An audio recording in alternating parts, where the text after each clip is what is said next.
और अब कोई संकोच रखने की जरूरत नहीं है, किसी लघुता ग्रंथि में रहने की जरूरत नहीं है। देश का प्रधानमंत्री दुनिया के उच्च से उच्च अंतर्राष्ट्रीय मंच पर भी हिंदी में बोलता है, अपनी भाषा में बोलता है, तो हमें किस चीज की संकोच?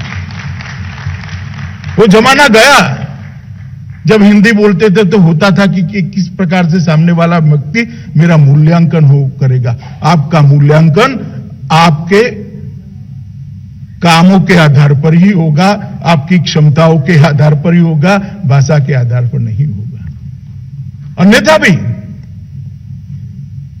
बोलचाल की भाषा से जो व्यक्तित्व का मूल्यांकन है कि भाषा तो अभिव्यक्ति होती है, मूल चीज तो विचार है, मूल चीज बुद्धिमत्ता है, मूल चीज कर्मठता है और मूल चीज निष्ठा है। मूल्यांकन के आधार तो ये बिंदु होने चाहिए। भाषा तो सिर्फ अभिव्यक्ति करती है और मैं आपको बताता हूं, कोई भी मानव विश्व में हो, अपनी भाषा से अच्छी अभिव्यक्ति किसी और भाषा में वो कर ही नहीं सकता। और ये बात हमने हमारी नई पीढ़ी को समझानी पड़ेगी कि भाषा कभी बाधक नहीं हो सकती।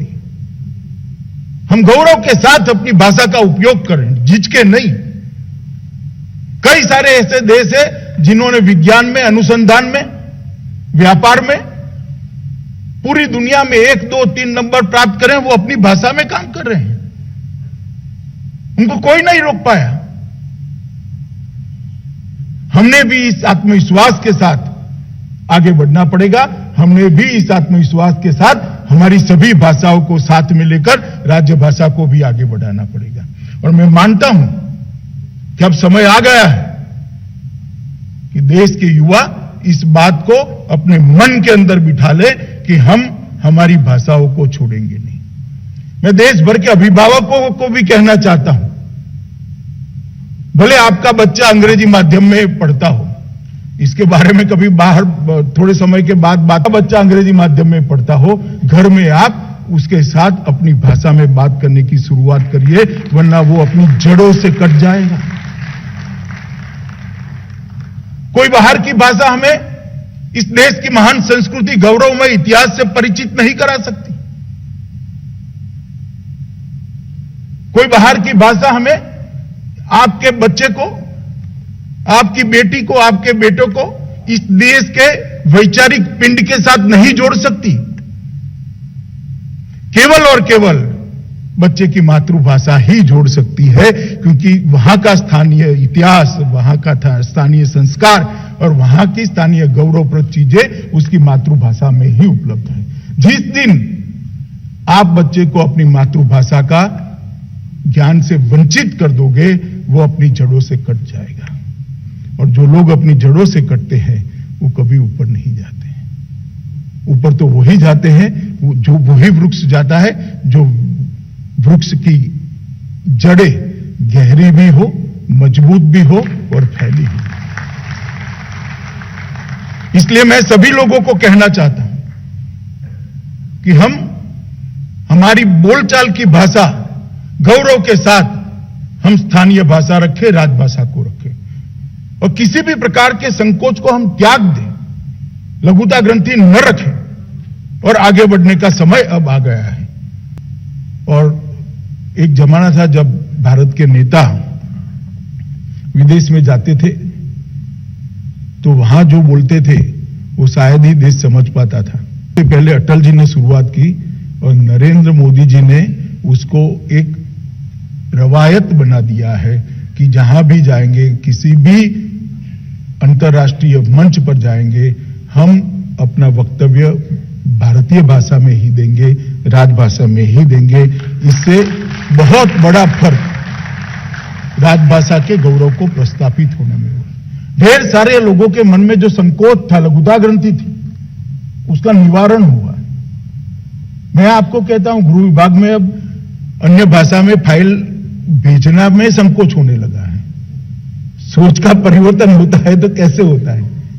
पहले हिंदी भाषा में फाइलें नहीं आती थी, अब अन्य भाषा में फाइल भेजने में भी संकोच होता है। अरे बहुत जल्दी थी, टाइपिस्ट नहीं था, वगैरह वगैरह वगैरह कर कर भेजते हैं।